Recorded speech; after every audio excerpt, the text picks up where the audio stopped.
Окей, сайн бацгаана уу? Эко сувгийн нэг өдөр нэвтрүүлэгт энэ удаагийн зоч нар орж байна. Тэгээд гэрээсээ гараад эхнийхээ офис руу явж байна.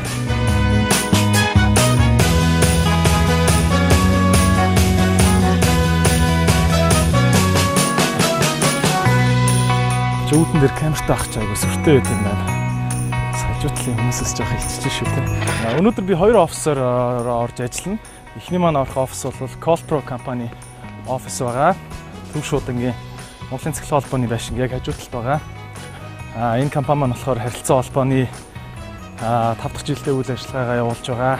Телекомын салбарын технологийн компани байгаа. Тэгээд өнөөдөр бид нэр бас хэрэглэгчдийнхаа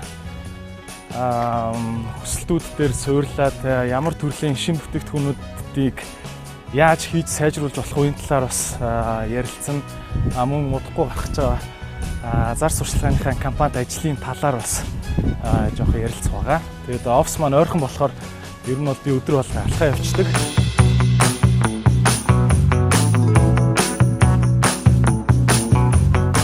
За тэгээд бас маш их цагийг бид нэр зам дээр алддаг учраас айл болох зам дээр цаг өнгөрөхгүй хичээж ажиллаж байгаа сүүлийн үед.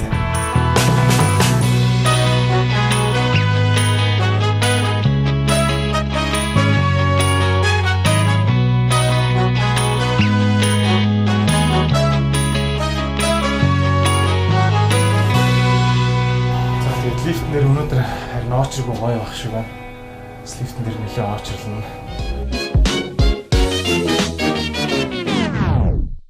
За, офис руугаа орж ирж байна. Манай компани үйл ажиллагаа ихтэй байгууллагуудад чиглэсэн үйлчлэгээ учраас гадуур явах ажил маш их байдаг. Тэгээд ер нь үндсэн 3-4 чиглэлтэй. Эхнийх нь хэсэг бүлэг хүмүүс нь бол манай борлуулалтын мэргэжлэнүүд байгаа. Дандаа гадуур явж яадаг. Байнгын компаниудтай уулзсан. Судалгаа авна одоо юугаа сайжруулж болох вэ? Уулзлуудыг одоо байгаа хэрэглэгч нартайгаа болон шинээр орж ирж байгаа хэрэглэгч нартайгаа байнга хийж явж яадаг. За дараагийн хэсэг нь бол бид бүхэн customer service буюу ер нь манай энэгээр нэг 3-4 залуучууд ингэ сууж тийм манай баск өнөдөр сууж ах шиг байна. Техникийн тал дээр спортоо үзүүлдэг. Сайхан авсан уу? Манай клиентууд маань имэйлээр болон эсвэл утсаар шууд залгаад ийм асуудал үүсэж байна. Туслаач гэгээд санал хүсэлтэд явуулангууд маах дотроо тикетийн систем гэж нэрлэдэг. Энэ нь болохоор бүх санал гомдлуудыг бүртгэж аваад хэдэн минутын дотор хин ямар хүн хараад шийдэж гин гэдэг бүгдийг бүртгэж авч яадаг дотоод системтэй. Тэгээд энэ систем дээр манай инженерүүд бүх төрлийн техникийн тусалцаануудыг хэрэглэгч нартаа үзүүлдэг. За яг одоо манай Colpro компанид 300 гаруй, ер нь одоо 400 руу төгсөж байгаа. Маш олон салбарын нийтдээ нэг 19 орчим салбарын компаниуд манай системээр дуудлагын төв гэж ярьж байгаа. Утасныхаа бүх үйлчлэгийг бид нэр одоо хийлэгдэг гэсэн үг.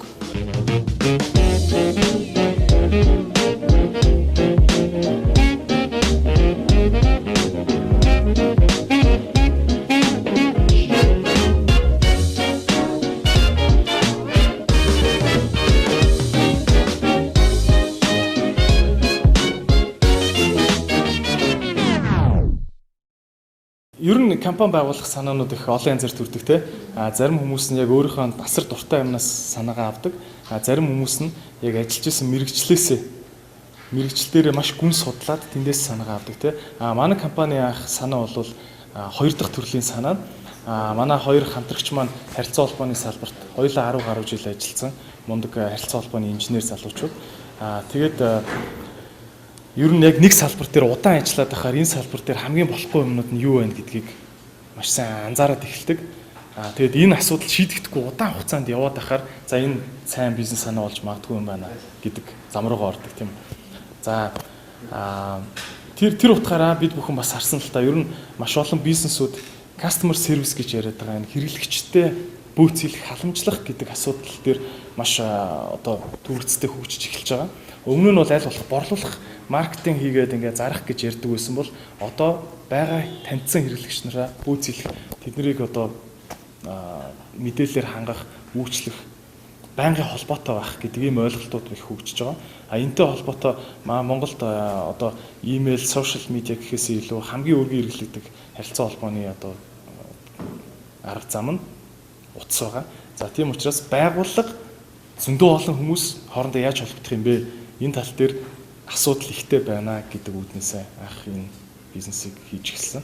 Colpro компани маань яг софтверийн төрлийн компани учраас яг ингээд гарт баригдаад энэ байна гэдэг юм үзүүлэхээ бүтээгдэхүүн харамсалтай яг ингээд харуулж чадахгүй. Тийм учраас ер нь ямархуу юм хийгээд байдаг юм бэ гэдгийг нэг товч харуулъя. За манай софтверийн багийнхан бас одоо ер нь шинэ төрлийн бүтээгдэхүүнүүд дээр байнгын хөгжүүлэлт хийж явдаг. Манай Colpro гэдэг үндсэн одоо энэ бүтээгдэхүүн маань 2009 оноос хойш яг програм хангамжийн одоо хөгжүүлэлт нь хийгдээд яг зах зээл дээр клауд буюу үүлэн систем гэж ярьдаг маш хямдхан өртгөөр сарын тогтмол төлбөрийн төлөөд дуудлагын төвийнхаа үйлчлэгийг автоматжуулж болдог ийм системийг 2014 оноос эхлэн Colpro гэдэг брэндээр гаргасан байгаа.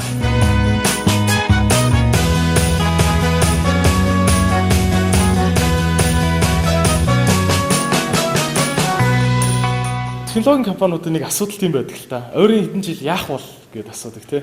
Amazon-ы Jeff Bezos хэлсэн байдаг шүү дээ. Ойрын 5 жилд яах бол гэхээсээ илүү өнгөрсөн 5 жилд яасан бэ гэдгээ бас давхар бодож явах нь аягүй чухал гэдэг тий. Юу өөрчлөгдөөгүй вэ гэдгээ. Өөрчлөгдөх вэ гэдгээс илүү. Тэгэхээр бас бид нар тийм уршаа хоошоо хоёулын луу нь харж бас төлөвлөгөөгөө илүү их ярилцдаг л та. Энэ одоо дэлгэцэн дээр та бүхэн яг манай офисын одоо утсан дээр ямар дуудлагууд ирдэг вэ? Энийг яаж хяндаг вэ гэдэг талаар харуулъя. Жишээ нь бид бүхэн дашборд гэж нэрлэдэг. Энэ дашборд гэдэг маань болохоор байгууллага хэдэн ч салбартай вэ, хэдэн ч утастай вэ хамаагүй яг юу болоод байгаа харилцаа холбоон дээр нь юу болоод байгаа гэдгийг нэг бүрчлэн маш олон статистикээр харуулдаг ийм самбар байдаг.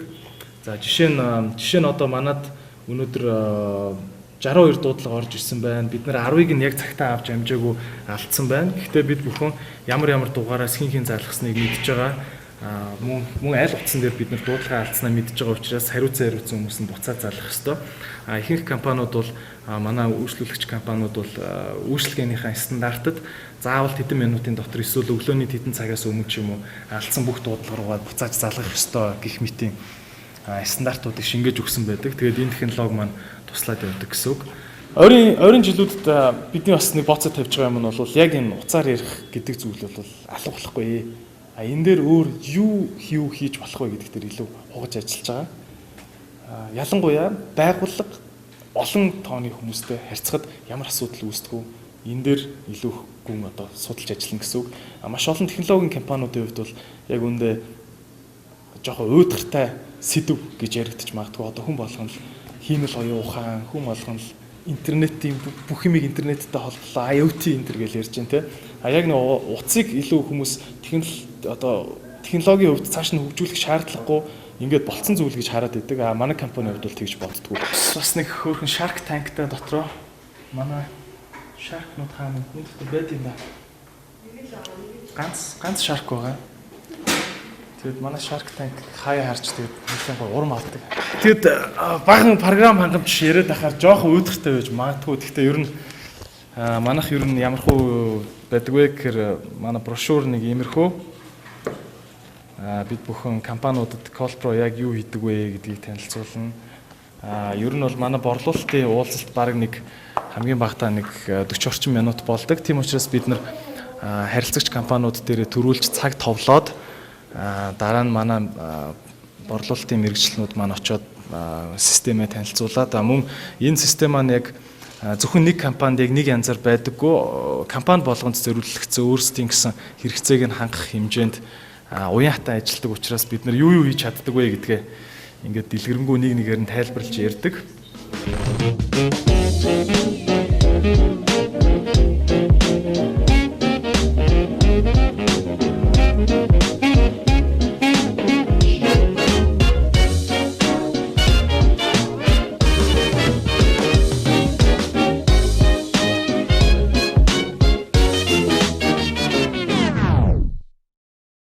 Ямар нэгэн ажилтны ажил хамт олон биш гэж хамт Хамт олонний хувьд ер нь бол технологи сонирхолтой, мөн бизнес давхар сонирхолтой, бизнесийн хөгжил одоо бизнесүүдийг яаж хөгжүүлэх вэ гэдгийг их сонирхдаг хүмүүс манад одоо багт цугласан байгаа. Мэдээж инженерүүд бол яг үндсэн инженерингийнхаа мэрэгжлийн бүх одоо суурь мэдлэг шаардлагуудыг хангасан байх хэвээр. Гэхдээ ер нь бол ярьдаг штэ ямар ч технологийн компанид мэрэгжлийн хүн гэдэг зүйл 3 жилээс илүү хугацаанд тестдэггүй. Яг сурсан зүйлээ 3 жил тутамдаа огцом сайжруулж авахгүй бол хоцрогддог. Тийм учраас асар хурдтай сурдаг тийм чадвартай хүмүүсийг багтаа илүү тааламжтайгаар хүлээж авч баг бүрдүүлсэн байгаа. Би өгнө гадуур хуцалгаад явуулъя. За манай байгууллагын хувьд гэвэл илүү тийм open заалны зохион байгуулалттай. Манай яг инженерүүд энэ аваар сууж байгаа. Тэгэхээр бид нар ер нь бол төслүүд дээрээ газ жижигхэн прожект болгон дээрээ багууд хуваагдаад ажилладаг. Яг бүтэн ингээд маркетингийн алба энэ төр гэсэн юм байдгүй. Гол албууд маань ерөөсөө хэрэглэгчийг халамжлах алба, customer care гэж ярьж байгаа. Тэгээд борлуулалт, тэгээд техникийн үйлчлэгээ гэж байгаа. За ийм үндсэн 3 бүтцтэй байгууллага байгаа. За тэгээд манай дайм маань болохоор бас ер нь техникүүдийнхаа supportыг энэ чинь үзүүлээд манайх дээр ямар хүсэлтүүд ирснийг байнгын ингээ хянаад сууж идэг. Тэгээд мөн хажуугаар нь бас системийг хөгжүүлэх ажлуудыг хийн. За Unabit 2 өнөөдөр маркетингийн талаар жоох ярих гэж байгаа. Unabit 2 өнөөдөр баг болж ажиллаж байгаа. Сүүлийн 1 сар бит 2 баг болоод ажиллаж байна. Тэгээ хэрэгтэй бол бусад хүмүүсээс нэгээр нь татаж гаргаж ирээд гурлаа дөрвөлээ болоод ингээд ажиллаа явцдаг. За бит 2 ерөөхдөө за чи танилцуулах уу? Маркетингийн сувгуудынхаа өнөөдөр та бүхэнд бас ямар хөө сувгуудаар яаж төлөвлөж бид нар маркетингийнхаа компанид ажиллах хийх гэж байгаа талаар танилцуулъя. Тэгээ би ер нь офис дээр дандаа ингэ энэ ширээн дээр очиж суугаа яваа тийм. За ерөнхийдөө бол вижны хизээ хийх, хаана хийх тэр юунуудаа бол төлөвлөгөөгөө бол гаргацсан байна.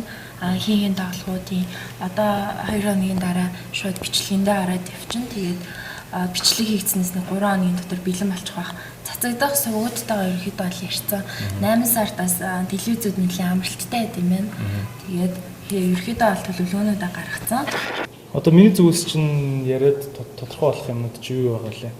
Өнөөдрөнд. За таны зүгээс гайгүй юунууд миний юмнууд ерөнхийдөө болсон тий. За зэмлээс Манайх бол өмнө нь 2 жилийн өмнө нөгөө маркетингийн яг компанид ажил хийж байсан. Илүү нөгөө байгууллагууд руу чиглэсэн үйлчлэгээ учраас яг олон нийтэд зориулсан юм мэдээллийн хэрэгслэр маркетинг баг хийдэггүй төрлийн компани гэсэн үг. Гэхдээ Unabit 2 өнөөдөр баг болоод анх удаага яг илүү олон нийтийн сувгуудыг ашигласан маркетингийн компанид ажил хийх гээд төлөвлөж байгаа. Ер нь баг бит 2 хийжсэн хамгийн том прожект баг тий. За тэгээд өнөөдөр ямар сувгууд дээр хоёлаа ярьжлаа. Ерөнхийдөө одоо рекламанд бас рекламны зураг авалт одоо ингээ нөгөөдөр болох гэж байгаа. Хэдэн телевизэн сувг лээ? Яг нэг гол гэсэн яг гол бол нэг 3-4 телевиз байгаа. За байгууллага удирдах байгаа хүн байнга сурж явах хэрэгтэй юм шиг санагддаг. Одоо би жил болгон л өөрийгөө болж байгаа юм болов гэж бодож амжаагүй байтал бах юм болохгүй байдаг тий. Тэгээд ер нь бол мэдээж төгс удирдахч болно гэж баг байхгүй бах. Байнгын сурдаг байх хэрэгтэй.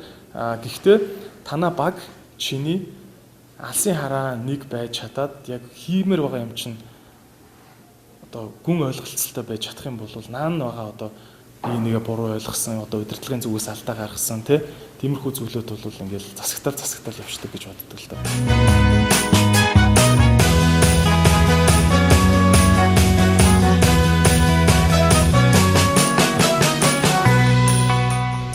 За Colpro-гоос гараад явж байна. Одоо Faro сургалтын төв рүү явна. Би өдөр болгоо яг энэ замаар юу алхах тий. Төв зам дагуу явж байгаад нөхөн гарцаар гараа явдаг. За өдөр тутмын мэдээллүүдээ бол ерөнхийдөө Twitter-ээс хамгийн их авдаг. Twitter дээр гадна дотны хүмүүсийг их дагдаг. Тэгээд яг ажлын урам зориг авдаг хүмүүс гэвэл яг нэг хүн гэж бол хэлж чадахгүй. Гэхдээ ер нь голцоо бизнесийн хүмүүсийг их даах дуртай. Технологийн салбарын хүмүүсийг ялангуяа их Twitter дээр дагдаг. Тэгээ хүн өөрсдийнх нь философи бүтээгдэхүүн яаж хөгжүүлж байгаа бизнесээ яаж хөгжүүлж байгаа нөх өөр онцлогтой байдаг. Энийг өсөрч илүү.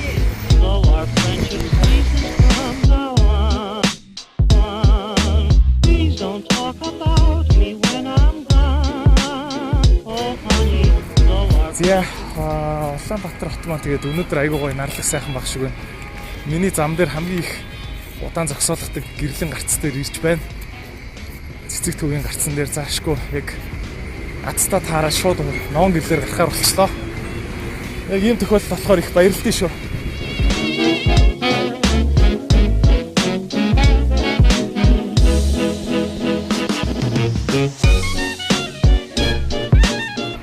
За манай UB Comedy бол Faro сургалтын төвийн маань яг хажууд байдаг. Тийм учраас энэ гурван газраар ер нь миний амьдрал өрнөдөг. Тэгээ гэр ихтлгүүрийн хажууд болохоор ер нь 1 км радиус дотор хамаг цагаа өнгөрөөгөөд ах шиг байгаа харагдахад.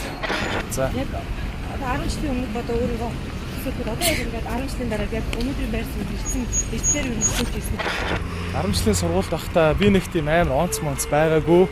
Саяхан бас нэг 10 жилээ төгсөж байгаа 200-аад сурагч нарт яриа хийсэн л дээ. Тэгтээ бодож ирсэн. Өмнө нь бодож байгаагүй юм билээ. Би онц сургуулаа төгсөхдөө аттестатн дээр нэг 5 биетэй, 1 ситэй ямар нэг олимпиадад хизээч медаль авч үзэж байгаагүй. Гэтэ физикийн олимпиадад их ордог байсан.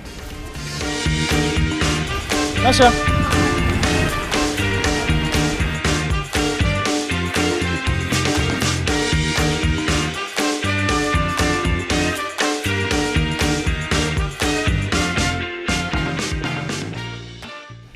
Дүүнэртээ юу гэж загтдаг вэ? Хилдэг вэ гэхээр чи амар мундаг байх алгүй гэхдээ амар хичээж чаддаг байх хэрэгтэй. Тэгээ сайн хичээх юм бол чи өөртөө яг таарсан зөв хийх юм аа олж чадна гэж боддог. За одоо ингээ Орос элчингийн хажуугаар алхаж байна. Энэ яг одоо баг миний өдрө болго алхахдаг зам байгаа. Ажлаасаа ер нь бол нэлээ оройд харж байгаа. Faro сургалтын төв дээр бол ажил нэг орой 8:30 тэгээ баг 9-гээд дуусдаг. Тэгээ манай офисыг албан ёсоор 9 цагаас хаадаг.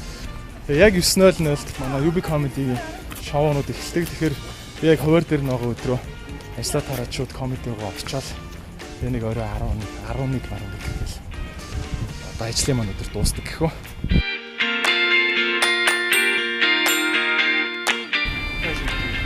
Шууд чигээр зам аа.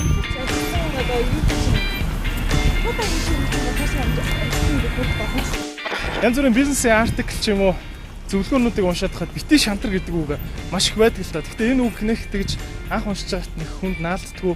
За угаасаа чи амжилтанд хүрсэн юм чинь тэгэл мундаг юм чинь тэгэл мэдээж тэгж хэлэх нь ойлгомжтой шүү дээ. Гэмээр ер нь бол санагддаг л та. Гэхдээ яг хараад хахад сүүлийн хэдэн жилүүдэд надад бас тэгж бодогдож байгаа. Тэр битгий шантар гэдэг үг бас их чухал юм байлээ. Ер нь сэтгэлээр унаад те би заавал энийг хийж ингэж явах ямар шаардлагатай юм гэж бодох шиг те тийм үед маш их байдаг. Тэгээд энэ үед юу одоо өөригтэй зогсоохгүй явуулах вэ гэж бодож байгаа вэ гэхээр яг л нөгөө алсын те холын зориг бөөдор ойрын зовлон үл оршмоо гэдэг шиг юм бэлээ л те. Тэгээд яг эцэстээ би юу хүсэж байгаа юм гэдгээл их сайн одоо ухамсарлаж чадвал ойр зургийн нэг жилдээ ганц хоёр удаа сэтгэлээр ундаг юмнууд бол гайгүй давчиж болдог гэж боддог. За ингээд Faro сургалтын төв рүү оръё.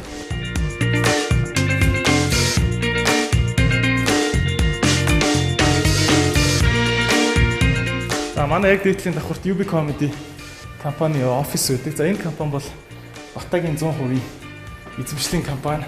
Манай комедиануудыг хүмүүс их андуураад байт юм аа. Тэгээд бид нар бол ер нь гэрээт уран бүтээлч нар шүү. Яг компаниг нь авч явдаггүй. За ингээ хоёр давхарт манай Faro байдаг. Хоёр давханд энэ хаалга биш шүү. Ийшээ яваа тийм. За ингээд Faro сургалтын төвд ирж байна. Сайн байцгаана уу? Faro сургалтын төв тавтаа морил. За маань сургалтын төв ерөнхийдөө үндсэн 2 хэсэгтэй. За энэ чинь сервис хэсэг байгаа. Сервис хэсэгт маань ингээд 3 хүн суудаг. За энэ хэсэгт маань болохоор манай ер нь бол бид нар бас технологиг нэлээд дийдэлдэг компани. Тэгэхээр технологийн одоо бид нар удахгүй онлайн сургалтууд энэ төргээд нэлээд технологиг боловсралтай холбосон гой өөрчлөлтийн сервисүүд гаргах гэж байгаа. Тийм учраас манай технологийн баг энэ чинь суудаг.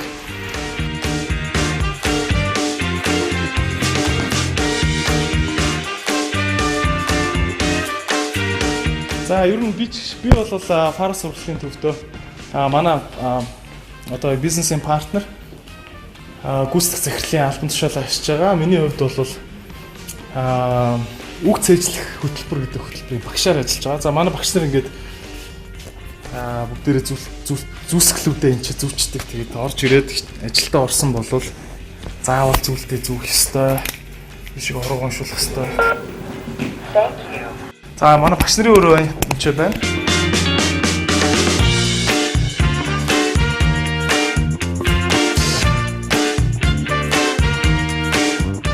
За энэ миний одоо өдөр болгон уншдаг нэг юм байгаа. Хүнд ер нь бодлын алдаа гэдэг юм байт юм билээ. Айгүй олон төрлөөр хүн ингээд юмыг бодохдоо алдаа гаргадаг талаар их гоё ном байдаг те. Тэрний их товчсон үйлбэр. За энэ зааланд бол миний яг үг цээжлэх сургалт гэдэг сургалт маань болдог. Сартаа 1-2 удаа 2 ээлж тэгээд болдог. Нийтдээ яг 50 хүн суугаад сургалтаа явуулна гэсэн үг. 5 өдөрт 400 англи үгийг цээжлэх хөтөлбөрийн талаар би та бүхэнд товчхон танилцуулъя.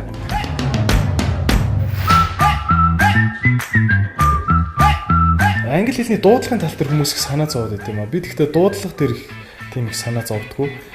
Яг тэгвэл англи хэл өөрөө олон улсын хэл учраас хүн болгон л өөр гэсэн дуудлагатай. Одоо жишээ нь жоохон хатуу дуудлагатай байлаа гэд чи муу байна, чамайг шоолно гэсэн юм юусоо байхгүй.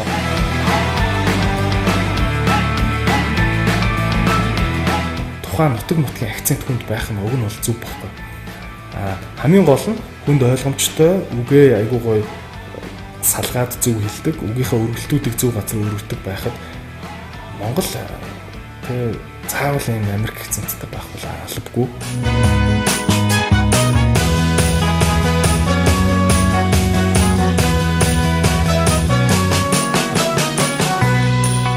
Англи хэлийг анх 17 настайдаа эхэлж сурж исэн. 16 таа байсан юм уу? Гэхдээ яг хаа азтай тохиолдолд манай ээж Америкт 1 жил мастерт явж таагаад тэр хооронд нь шууд англи ямар ч англи хэлгүй нөхөр хай скулд орж исэн. Энэ хоорондоо бол яг хаа Америкийн соёлын их суралцаад хүмүүс нь ер нь юуг яаж хүлээж авт юм бэ гэдгийг тийм соёлын талын жил байсан гэж хэлж болно. Гэхдээ хэл маань бол нэг айхтар тасраагүй. Тэгээ буцаж ирснийхаа дараа яг дунд сургуульд байхдаа төгсөх жилдээ би чинь бараг нэг бүтэн жил гаруй TOEFL-д бэлдээд тэгээд бас сургуульд ороход бас бэлэн биш байсан юм а. Тэгээд дахиад 1 жил хөдөө аж ахуйн сургуульд сурсан. Тэр үед яг ургамал судлалын ангид орсон. Их сонирхолтой бас яг биологийн яг үндсийг үздэг их гоё анги байсан. Тэгэд энэ хоорондоо яг TOEFL, ACT-ийн шалгалтанд бэлдэж байгаад дараа нь University of Kansas гэж байгаа. Канзас мужийн биш Канзасын их сургууль гэдэгт нь явж 5 жил сурч төгссөн байгаа. Тэгэд энэ үедээ бол яг мэргэжлээ солиод нисхийн инженер гэдэг мэргэжлэр төгссөн.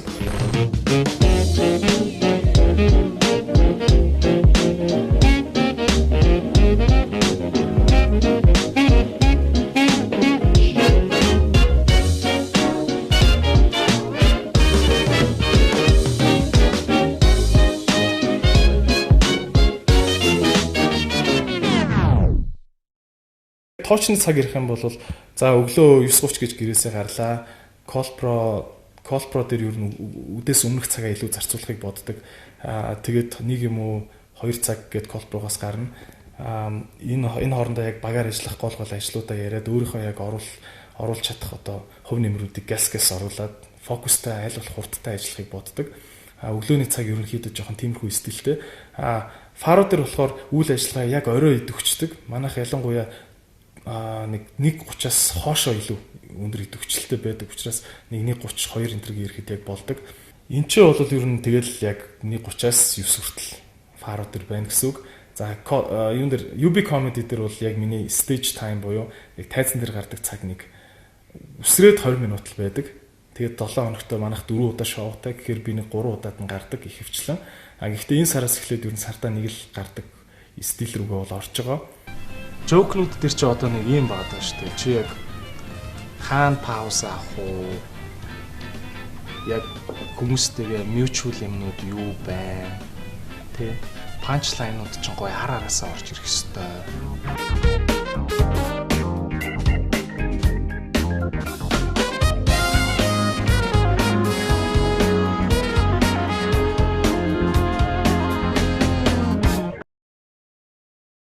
Хүнд нэг юм дадал зуршил гэж байдсан шүү дээ. Одоо та хоёр одоо ширээнийхээ ард сууж байхдаа хажуугаар нь хөгжим сонсож байж ингээд анхаарлаа төвлөрүүлдэг ч юм уу. Тиймэрхүү дадал зуршил байдаг болов? Хүмүүстэй ярих хэрэгцээ их байдаг. Тийм учраас зөв ойлголцох гэдэг зүйл маш чухал байдаг миний ажил дээр. Тийм учраас миний нэг дадал юу вэ гэхээр энийг бас номноос уншсан юм л да. Хүнтэй юм ярьсан бол би яг ингэж ойлголоо, миний ойлгосон зөв үү гэж заавал зурж асуудаг. Тэгэхээр ер нь хүн бас багаараа ингээд юм бичлсэн байгаа бол зүгээр нэг мессеж бичээ хийчихгүй араас нь залгаад мессеж бичсэн байгаа шүү уншсан уу ингэсэн үү гэд тэ хүнтэй ингэж яг бүрэн гүйцэд зөв ойлголцож харилцах нь их чухал байдаг гэж боддог. Тэгээд энийг их өөрхөн дадал болгодог. Зөв ашиг хамгийн зөв болох. Тэгээд энэ шийдвэрийг хийснээр яг гоё хэмжлэж байгаа. Энэ яг хөө зүгээр заавал ажилтай холбоотой биш бас нэг алхам л та. Би их сургуульд байхдаа нэг өөртөө тэгж амлаж ирсэн юм. Яг 3 дахь курст байхдаа би чинь 5 жил их сургууль сурсан Америкт. Тэгээд 3 дахь курст байхдаа би ямар ч мөнгөгүй ямар ч том чухал шалгалт нэгд өдөр байсан хамаагүй би амралтын өдөр нь заавал гарна. Яг шоуд нэг жам биш те. Найзуудын дэ очиж тоглолт юм уу эсвэл нэг үлэмбэг тоглолт юм уу эсвэл юу ч байсан хамаагүй би заавал амралтын өдрийг л зүгээр гэртээ суухгүй гэдэг нэг тийм бодолтой байсан байхгүй. Тэгээд тухайн үед одоо хаанаас ч би тэгээ бодцсон. Тэгээд ер нь яг манай оюутны хатганд бас юм их яндаг. Яг ингэ шоудлаа гэхэд ч одоо тэгэл бүр амар үрлээ гэхэд $20 үрэл орж ирдэг ус аахгүй. Улаанбаатар бол айгүй үнэтэй хот шүү дээ, тий. Хизээч тэгнэ гэж байхгүй шүү дээ.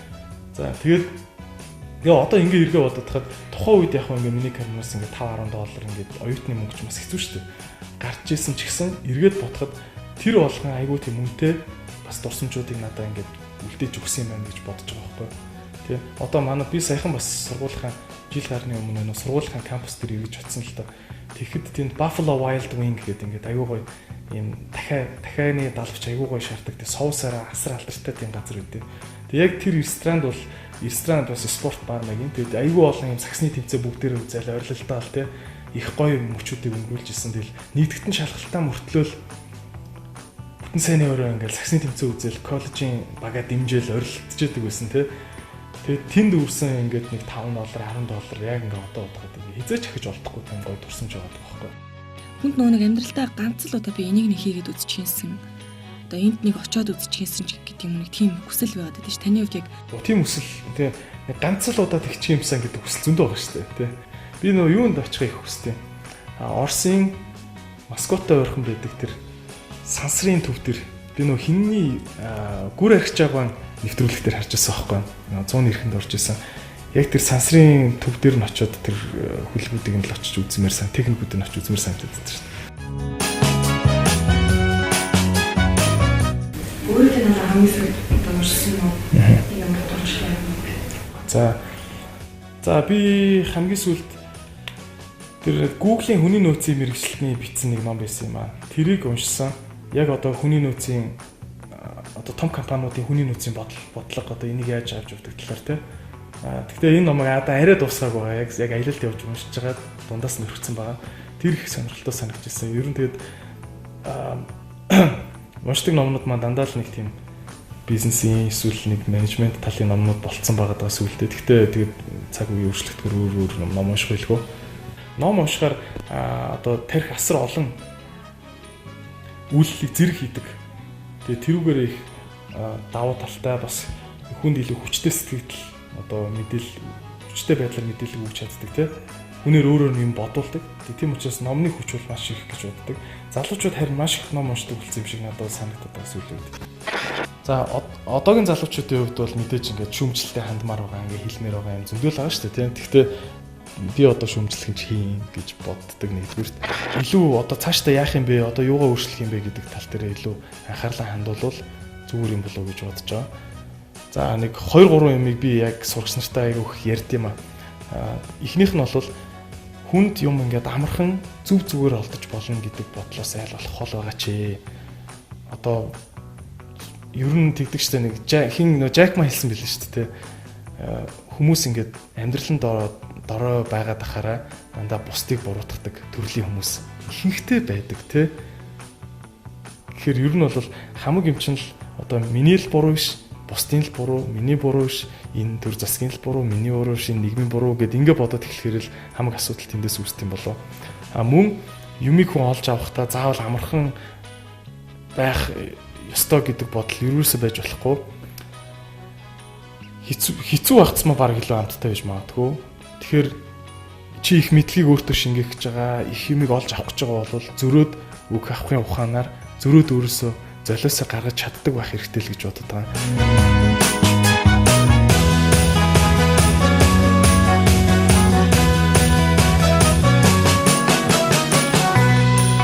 Би нөө инженерийн мэргэжилтэй болохоор энэ үгэнд бас аягүй дуртай л да. Динамик гэдэг үг аягүй гоё санагддаг юм надаа.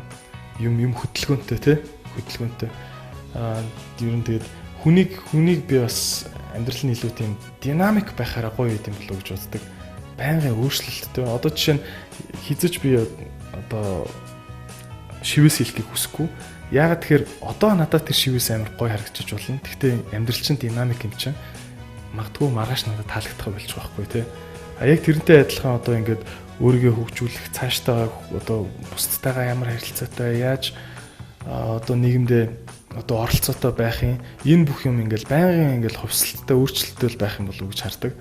Тийм болохоор аль болох ерөөсөө ингээд нөө цадцсан байж болохгүй аль болох хандсан байж болохгүй тэрийг л одоо өөртөө байнга сануулгыг хичээдэг. За тэгээд залуучуудтай уриалаад хэлэх юм бол энэ хогоо бити хаяач гол дээр бити хог хаяад байгаа. За. Гэхдээ би нэг амар юм сүртэй том юм уриалмааргүй байна яг үндэ.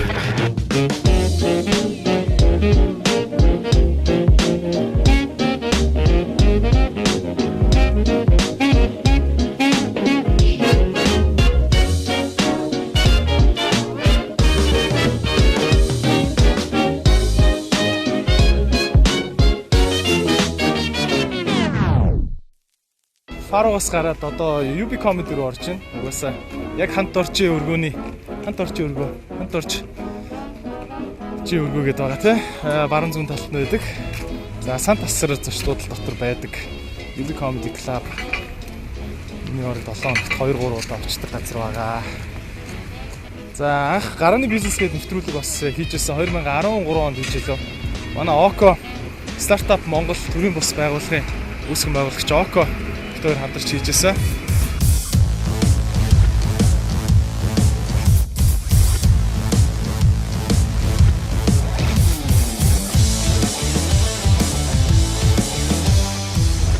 Сайн байцгаана уу? Гарааны бизнес нэвтрүүлгийн энэ удаагийн дугаар эхлэхэд бэлэн боллоо. Анх над руу Око залгаад хоёулаа гарааны бизнес гэдэг юм нэвтрүүлэг хийя. Дөнгөж боожж эхэлж байгаа 1-2 настай ч байсан хамаагүй тий. Гарааныхаа үе шатнд яваа компаниудтай ярилцдаг юм нэвтрүүлэг хийгээд. Би ч ямар ч телевизийн туршлага энэ байхгүй. Окей тэгээд хамтдаа бас яг зовлон жаргалын хуваалцаад яг ямар асуудал гарт юм байна. Энэ талаар нь ярилцъя гэж шийдээд 80 гаруй дугаар хийсэн. Одоо YouTube дээр нэг 50 гаруй дугаар нь байгаа баг.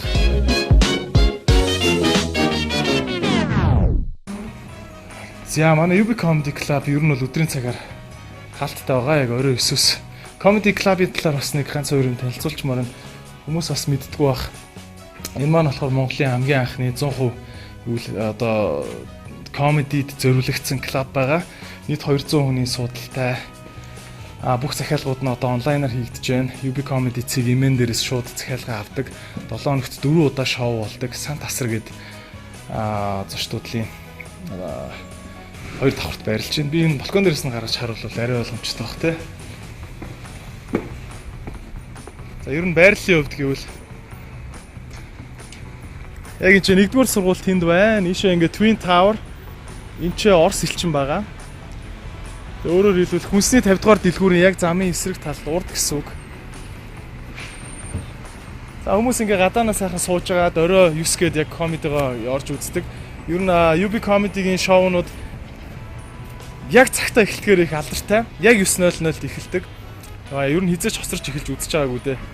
Дараагийн залууг урахад бэлэн болоод байна. Өнөөдөр яг юугаа бичлэгээ хийлгэж байгаа та бүхний өмнө Нидэр одыг урьж байна. Нидэр одыг өгтөө авна уу?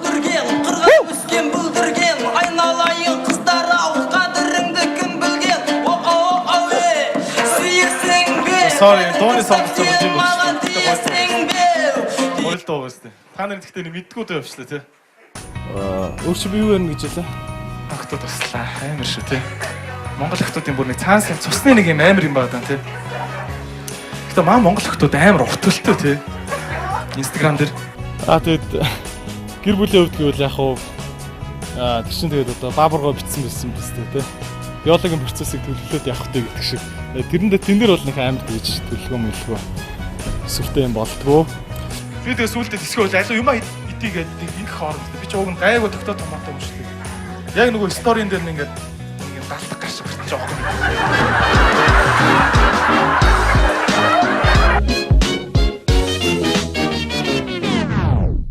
Таны хувьд одоо яг бий л хийхгүй бол өөр хин ч хийхгүй гэсэн нэг тийм одоо өөрийн гэсэн бодол яг юу ямар бодол өгдөг вэ? Бий л хийхгүй бол одоо болохгүй гэж боддог чухал ажил гэвэл боловсролын салбар дээр л хамгийн их тийм ажил байгаа юм болов уу гэж боддог. Тэгээ ер нь одоо бодын шир дөрөв гэдэг шиг те. Ямар ч одоо хөгжсөн сайхан газрыг ингээ бодод үзэхээр явж боловсрол дээрээ л хамгийн юм ундаг юм шиг санагддаг. Тийм учраас одоогийнхоо яг хуу байгаа нөхцөл байдлыг ингээд муулаад нервтээд байжсанд орвол ирээдүйд бүгдээрээ говь болгоно гэдэг үүднээс аль болох эртхөө үрээ тарьж ийн гэдэг утгаараа боловсролын салбар дээр хийж болох юу вэ гэдгийг их эрэл хайгуул хийж байгаа. Тэгээ энэ салбар руу бас их олуулаа олон хүн бас өөрийнхөө цаг хүчийг зарцуулаасаа гэж боддог.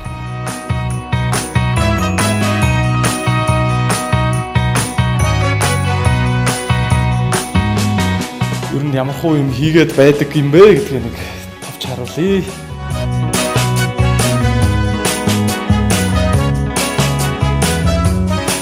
Болтоо дээр ер нь үдээс өмнөх цагаа илүү зарцуулахыг боддог. Фаруу дээр болохоор үйл ажиллагаа яг орой идэх хүчтэй. Миний хувьд бол үг цээжлэх хөтөлбөр гэдэг хөтөлбөрийн багшаар ажиллаж байгаа.